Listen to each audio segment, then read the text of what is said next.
Hi everyone, I'm Rebecca Keppel. I am super excited to be here on ThermOWeb's YouTube channel today, and I am so excited that it is International Scrapbook Day and that we have a sketch to share with you all created by Susanna Lee, and this is my take on the sketch.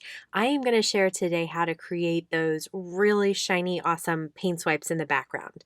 So when I got the sketch, I printed it out. I like to see it in print form. I know you could just look at a screen, but for me it's a lot easier to have the paper nearby and to be able to refer to it while I'm creating. Here are the photos that I printed out. Now, I know she has one long photo and then more of a square photo there. I like to use lots of small photos, so I'm going to use the three as one photo and then the one as an individual photo. I am using a piece of 12 by 12 white cardstock, and I'm going to flip it over so that I'm using the smooth side. I'm using my ThermOWeb Metallix gel in white pearl, and I'm going to color it with Distress ink refills. I'm going to link to a video up here in the right hand corner where I've done this, and I used this colorful gel over stencils. But for today, we're going to create a couple of different colors and then create really artistic paint swipes on a layout background. So that other technique I used was more for cards. This time I am going to just mix a few colors and then put it on my stencil pal and then swipe it across that 12 by 12 background to create that center space that's going to be, instead of using a piece of pattern paper, I'm creating this background. So I used the spun sugar to create the pink, and then I added some orange to it because I felt like, why waste the pink that was sitting there? But for the yellow, I wanted it to be a real yellow. So I am working on a piece of waffle flower palette paper so that I can see the color and that it can just slide right off that palette paper. And I'm using my palette knife just to scoop it out, but once I have it all mixed, I am using the stencil pal because that gets a nice thick paint swipe from left to right across my cardstock background there. Okay, for the blue, I am going to use tumbled glass. Took a little bit of mixing for this one. It really just depends on the color. Some of them mix right in, and others of them, it just takes a little bit. I don't know if it's the pigment or if maybe my Distress ink refill is a little bit older or whatever it is, but look at that beautiful color. This is my favorite color of Distress ink and Distress ink oxides as well, the tumbled glass. It's my absolute favorite, so I knew I had to include it on here. And you guys, I end up finding a pattern paper that matches these colors perfectly, but you could obviously pick your pattern paper first and then match your colors to that pattern paper, especially if you have a lot of ink refills.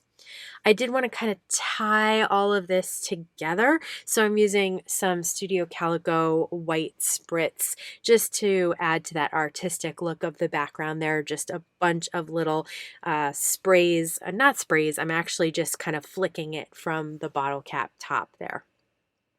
Okay, I really like the way that that turned out. And like I said, I found this Amy Tangerine pattern paper that I think like almost exactly matches the colors in there. So just got lucky, serendipitous, I guess. It was meant to be.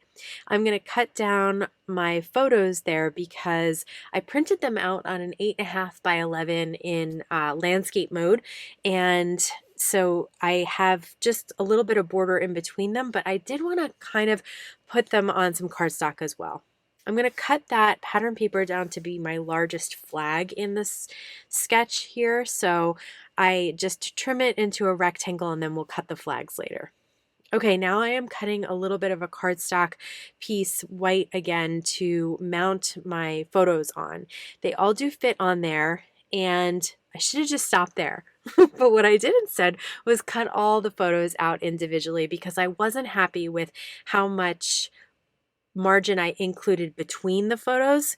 So now I want to include lots of margin, or the same amount of margin, top, bottom, and sides of each individual photo, and it turns out I don't have enough room for all four. So we'll get there. Right now I'm using Gina K Designs foam tape, and that will pop up my photos on top of my cardstock. And I like doing this with small photos. It helps them to stand out against busy backgrounds. Okay, so this is where I realized that, uh-oh, with all the margin I created on the left-hand side, I don't have enough room for that fourth photo.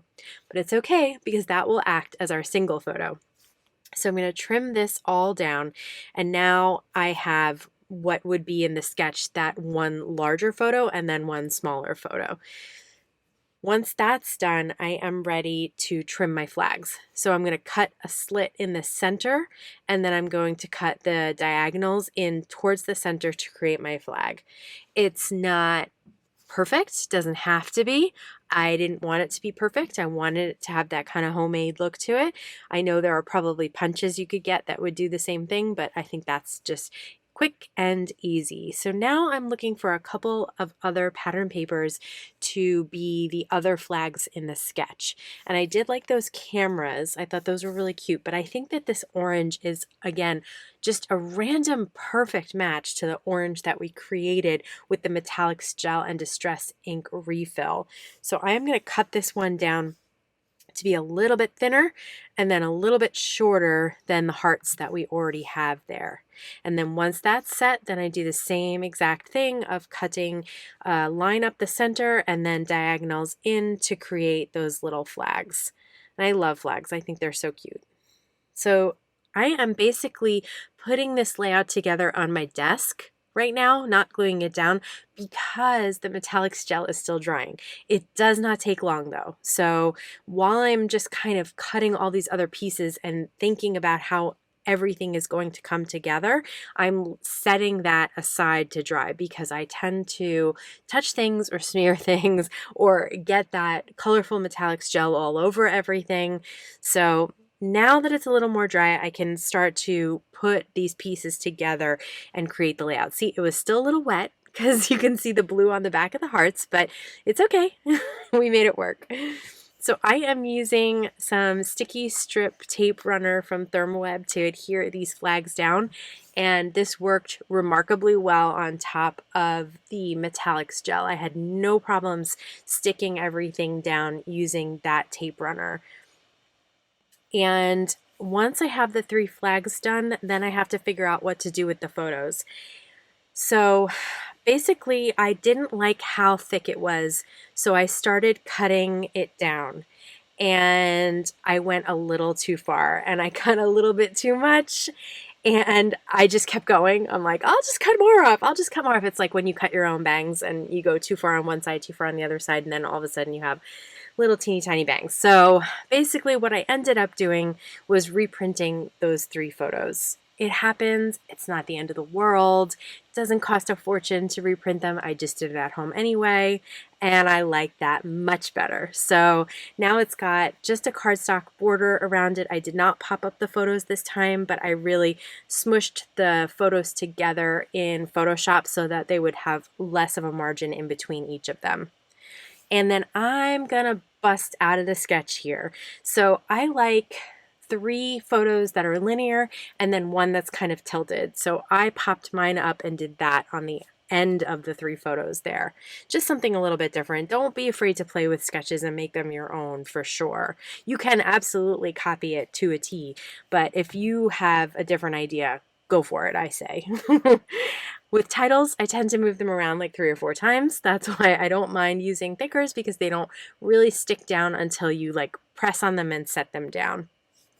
So I have that quarantine title, and then I wanted to say NSD in quarantine. So I'm using some little smaller just cardstock stickers for that. And again, I had no problems with anything sticking down on the Metallix gel. So feel free to use that in your scrapbooking, and don't worry about things not sticking down, because they absolutely will, as long as you use good ThermOWeb adhesives to stick things down. Okay, and now I see in the sketch that there are a couple of embellishments kind of in that 3 places, so that triangular idea that kind of drives your eye around the page. So I'm going to put stickers in a couple of different spots here. Okay, I did take one of them, take the stick off by putting it on my clothes, and then popped it up on the foam adhesive.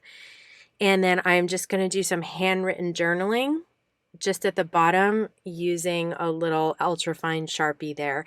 And I'm just talking about how now that we are kind of in quarantine, I'm sharing my office with my husband, who gets to remote work from home, and I get to create from home. So could be worse. We could not have an office at all. So I am willing to share even on National Scrapbook Day. So that's it. Really, really super easy. This is the sketch again, and this is my take on it with those Metallix gel swipes of color across it. I hope you'll give that technique a try. If you do, let me know how it goes in the comments below. All of the products that I used will be linked down in the YouTube description. Stay safe, stay healthy, and we will see you again soon. Bye!